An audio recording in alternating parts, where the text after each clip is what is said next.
अब हम लोग डिस्कस करेंगे प्रोजेक्ट लाइफ साइकिल।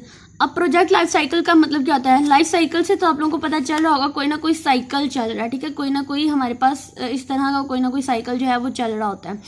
तो हमारे प्रोजेक्ट लाइफ साइकिल का मतलब क्या होता है कि हमारा जो भी प्रोजेक्ट होता है, जब हम लोग उसके अंदर सारे पैरामीटर्स वगैरह लगा देते हैं, सब कुछ कर देते हैं, तो हमें उसको एक साइकिल से गुजारना ज़रूरी होता है, ठीक है। अब उसके अंदर उस साइकिल के अंदर जो है वो सबसे पहला हमारे पास कॉन्सेप्ट आ जाता है हमारा कॉन्सेप्चुअल फेज। अच्छा, इस प्रोजेक्ट लाइफ साइकिल में हम लोगों ने डिस्कस किया था कि इसके अंदर हमारे फेजेस होते हैं, ठीक है। सबसे पहला फेज आ जाता है कंसेप्चुअल फेज आ जाता है, ठीक है। उसके बाद सेकंड पे हमारा आ जाता है हमारी प्लानिंग का फेज।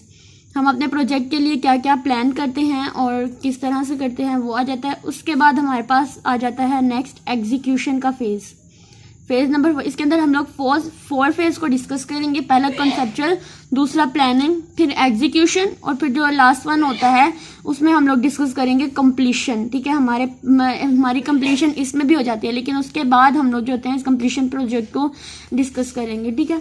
अब कंसेप्चुअल की बात करूं तो मेरे पास जो है कंसेप्चुअल फेज के अंदर इसमें ऐसा होता है कि किसी ना किसी मेंबर ने किसी ना किसी सिमुलेशन टीम मेंबर ने हमारे जो भी प्रोजेक्ट होता है उसके बारे में स्टडी करने के, उसको सिमुलेशन स्टडी को कंडक्ट करने का फैसला कर लिया होता है। वो क्या करता है कि वो पूरे का पूरा प्रोजेक्ट होता है उसको एक कंसेप्चुअल जो है वो मतलब रीड आउट करता है, उसका एक पूरा का पूरा कॉन्सेप्ट बनाता है।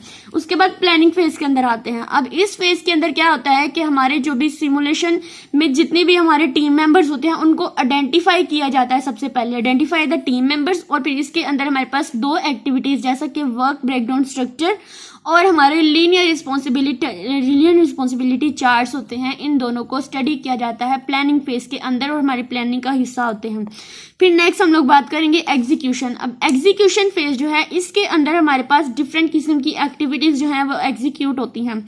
सबसे पहले आ जाता है हम चूंकि एक सिस्टम बनाते हैं, एक मॉडल बनाते हैं, तो हमारे सिस्टम की डेफिनेशन, यानी सबसे पहले हमें ये जानना है कि हमारा सिस्टम क्या है, क्या होता है, व्हाट इज सिस्टम, कौन सा सिस्टम बनाना है, क्या है, इसको हम लोग पहले डिस्कस करेंगे एग्जीक्यूशन के अंदर। नेक्स्ट हमारे पास आ जाता है input data collection and analysis.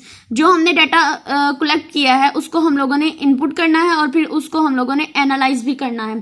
फिर नेक्स्ट आ जाता है मॉडल ट्रांसलेशन, यानी फिर हम लोगों ने इस फेज में जो भी मॉडल या सिस्टम बनाना होता है उसको हम लोगों ने ट्रांसलेट कर लेना है। नेक्स्ट हमारे पास जो है वो इम्पोर्टेंट आ जाता है हमारा कॉन्सेप्ट, जिसमें आ जाता है कि हम लोगों ने वेरिफिकेशन करनी है। जब हमने एक मॉडल बना लिया है तो हमने उसको वेरीफाइड करना है कि ये करेक्ट है या नहीं। फिर उसके बाद वैलिडेशन देखनी है कि क्या ये हमारे यूजर या फिर जो भी हमारे कस्टमर थे उनकी रिक्वायरमेंट के अकॉर्डिंग है, क्या ये रियल वर्ल्ड को रिप्रेजेंट कर रहा होता है। उसके बाद आ जाता है एक्सपेरिमेंटेशन, यानी फिर इसके ऊपर हम लोगों ने अपना फाइनल एक्सपेरिमेंट जो है वो लगाना है और फिर उस एक्सपेरिमेंट को भी हम लोगों ने एनालाइज करना है, ठीक है। और फिर इसमें हम लोग एक्सपेरिमेंटेशन एनालिसिस के बाद जो हमारा पॉइंट आ जाता है वो ये आ जाता है कि हमने इसको कंप्लीट करना है। फिर इसको हम लोगों ने सब कुछ करने के बाद अपने कंप्लीशन वाले जो हमारा फेज आता है उसके अंदर चले जाना है।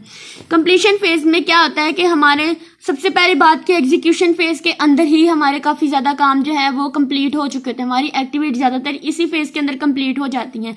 फिर हमारा कंप्लीशन प्रोजेक्ट का क्या काम है? यहाँ पे हमारे कंप्लीशन प्रोजेक्ट का काम ये है कि जो हमारी एक्टिविटीज़ कंप्लीट हो चुकी हैं उनके जो रिजल्ट आते हैं उनको टर्नओवर करना, उनको रीड करना, फिर उनमें जो भी कमियां रह जाती हैं या जो भी कुछ रह जाता है उनको पूरा करना हमारे कंप्लीशन प्रोजेक्ट होता है, उसका काम होता है। और फिर हमारे जो भी प्रोजेक्ट होते हैं उसकी एक रिपोर्ट तैयार करना और उसकी जो प्रेजेंटेशन एक्टिविटीज़ होती हैं वो इस कंप्लीशन के अंदर जो है वो इन्वॉल्व होती हैं।